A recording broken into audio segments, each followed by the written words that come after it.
ಎಲ್ಲರಿಗೂ ನಮಸ್ಕಾರ. ನಾನು ನಿಮ್ಮ ಪ್ರಿಯ ನವೀನಿತಾ. ಇವತ್ತು ನಮ್ಮ ಜೊತೆ ಅನುಷ್ಕಾ ಅವರಿದ್ದಾರೆ.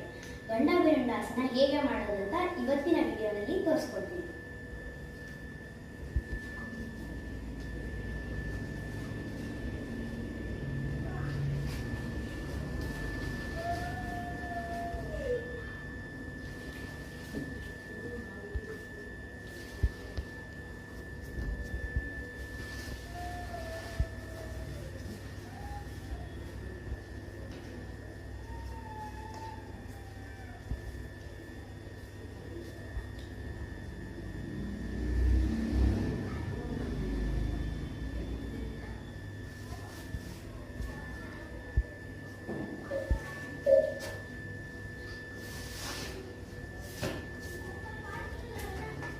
ಈ ವಿಡಿಯೋ ನಿಮ್ಗೆ ಇಷ್ಟ ಆಗಿದ್ರೆ ಲೈಕ್ ಮಾಡಿ, ಶೇರ್ ಮಾಡಿ,